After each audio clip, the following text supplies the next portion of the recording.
Hi, I'm Sarah Perri. I'm acting as a therapist. And hi, I'm Emily Momberger, acting as the client.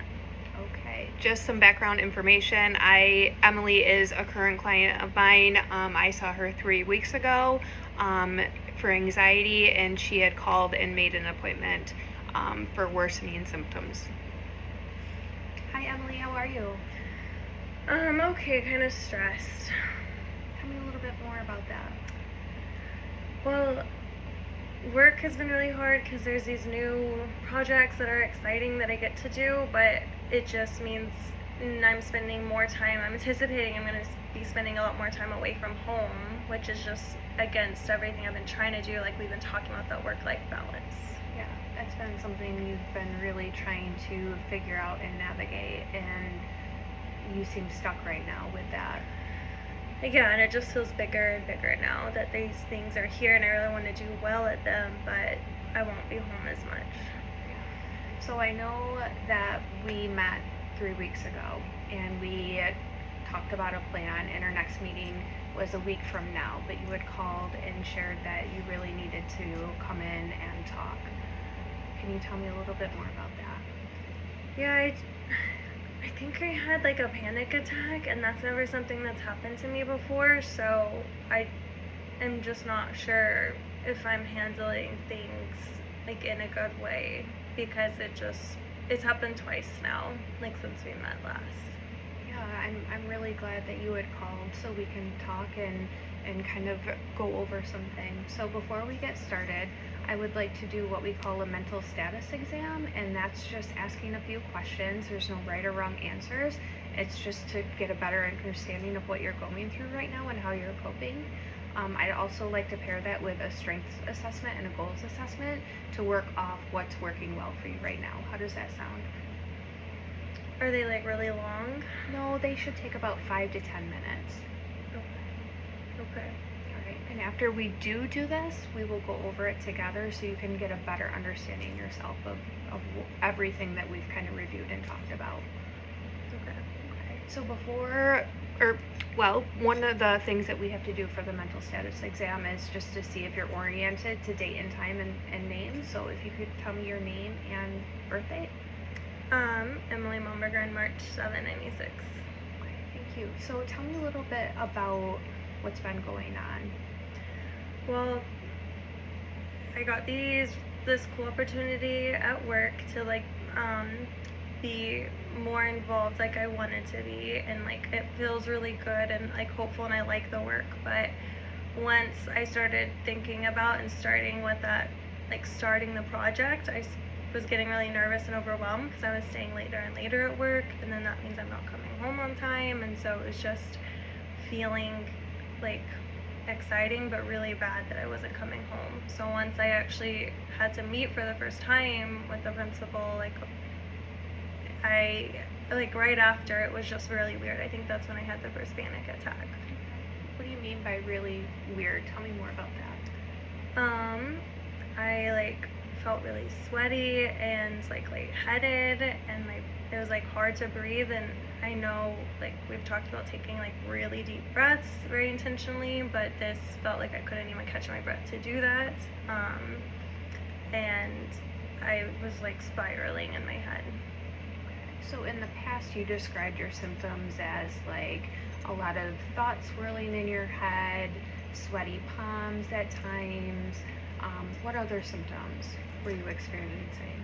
Definitely the shortness of breath, and it just felt like I had just ran a marathon, and just a lot of shakiness in the hands too.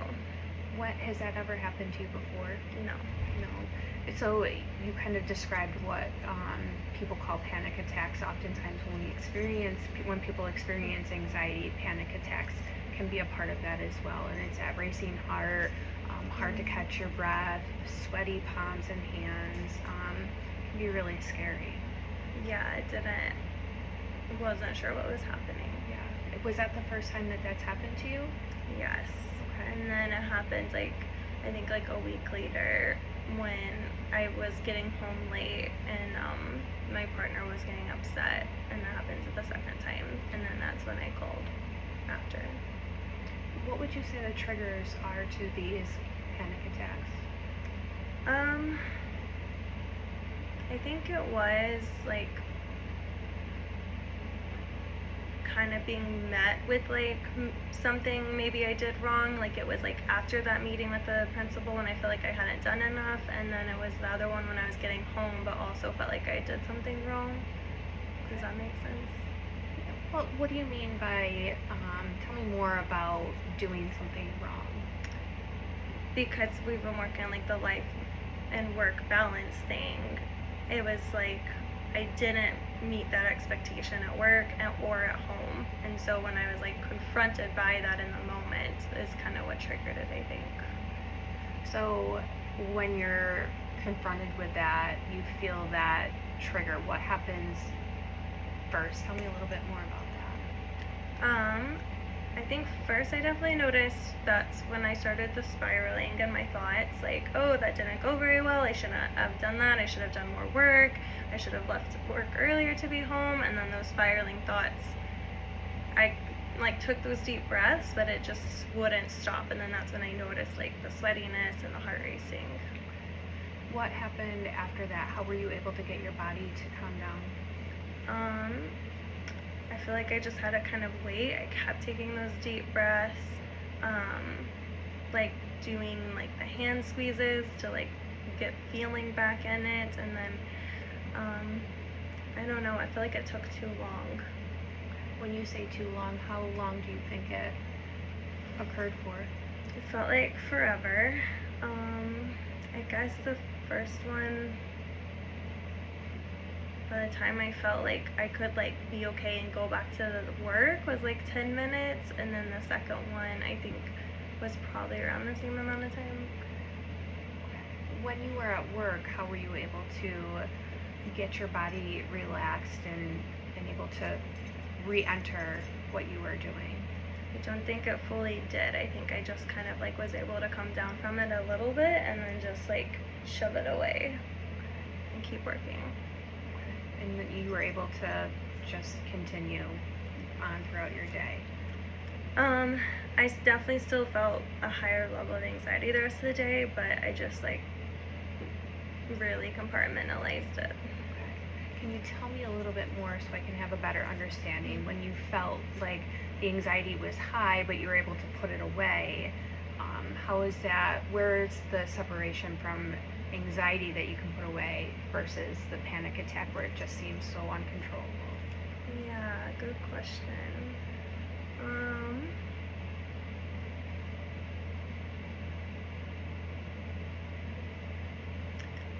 Maybe it was like where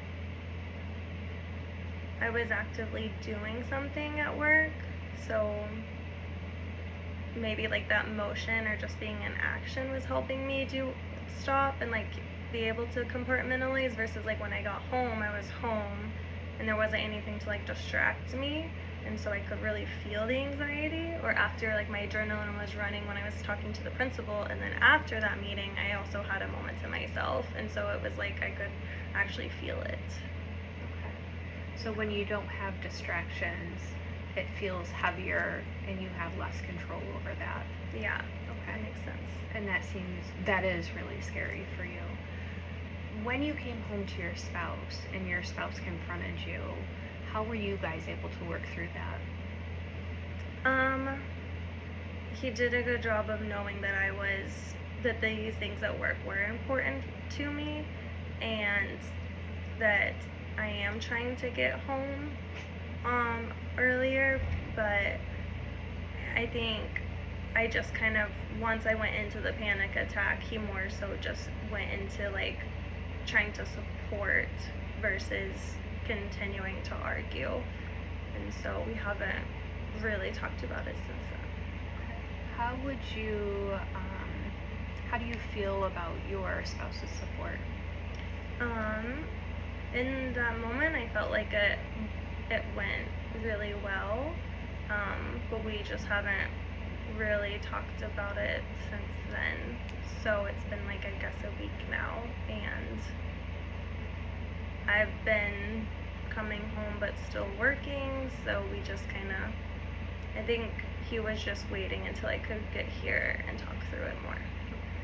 Are you in a place to be able to find some closure with him? He knows I'm working on it, so that helps. That gives like he's able to not be as upset, I guess, because he knows that I'm working on it. It sounds like your spouse is a supportive person in your life right now. Do you have any other supports? Yeah, the like people at work and friends at work have also been helpful. One friend, Lynn, has been really helpful in talking on the weekends and after school, and like getting me to see like bigger picture, that everything doesn't have to be perfect and I'm trying my best and that is okay. So you have friends at home, or friends at school, you have your spouse here at home. You've identified some coping strategies to help you when you're feeling those feelings that feel so overwhelming and so big. But it sounds like that's happening more often and you'd really like more support with that. I'm curious, how has your mood been?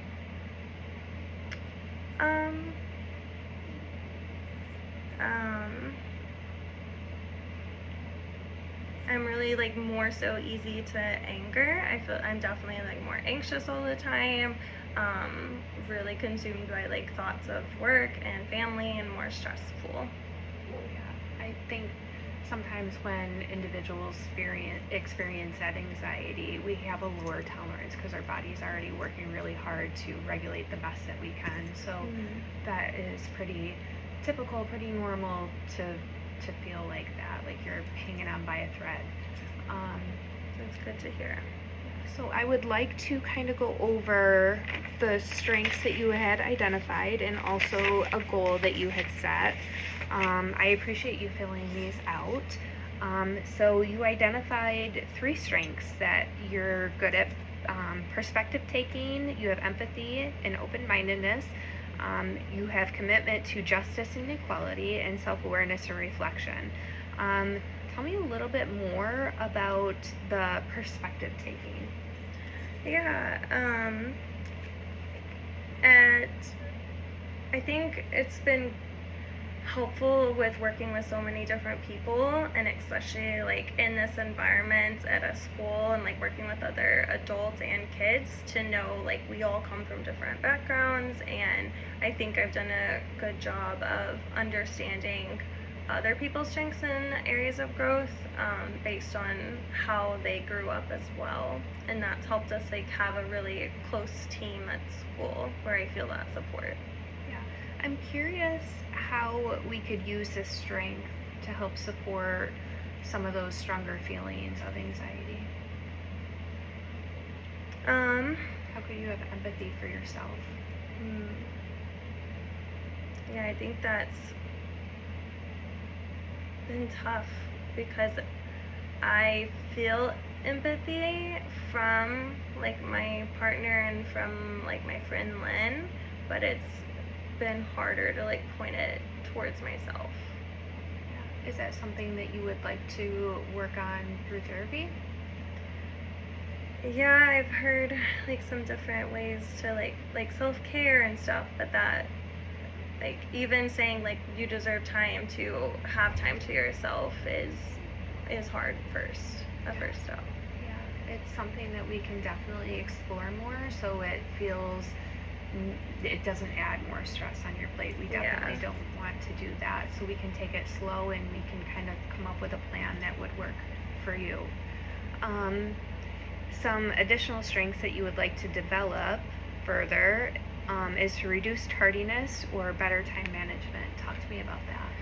Yeah, the time management's really hard because of like I think that perfection part. If something's not right, and then I like just a worksheet that the students are gonna do, and then I spend an extra 10 minutes, but an extra 10 minutes on every assignment ends up being hours, or I need it to be laminated when it shouldn't be, and it all sounds like small things, but it's all things that make it feel like it's perfect and that's how it should be. And I think things will take 10 minutes or 20 minutes and ends up taking me an hour to do, and then I'm just not I'm staying at work too late. Yeah. I know that the teaching career you just kind of entered, and you're trying to find your way through that. When you talk about perfectionism, I think this is something new that you've shared in therapy. How long have you experienced that need to make things perfect? I feel like I've really noticed it since teaching. It's never been like this hard to make something perfect. I think like things in high school were easier, or things in my previous job were easier to do, because I was so used to it. I had so much knowledge about that work, and this I do not. So everything takes longer. So it sounds like when you don't have background experience or knowledge on something, that unknown kind of causes some anxiety and perfectionism. I have to like make up for that by making my lessons perfect, or the activities for the kids perfect. Yeah. What happens if it's not perfect or it doesn't go as planned? What actually happens, things probably go fine, but what I feel is that things could have even gone better, but it a lot of times is probably fine, but it's hard to still I know myself in my like own brain that it's not perfect, even if the activity did go fine, where sometimes it doesn't, and that's part of it, but it's like I know that it didn't go perfect. Okay. Has there ever been a time where something didn't go perfect? Yeah, lots of times in the teaching world, honestly. And how did that feel when you identified that didn't go perfectly as planned? How were you able to handle that? I guess another strength would be like that flexibility in the moment, because I was able to pivot to do something differently. So I guess like it does go okay.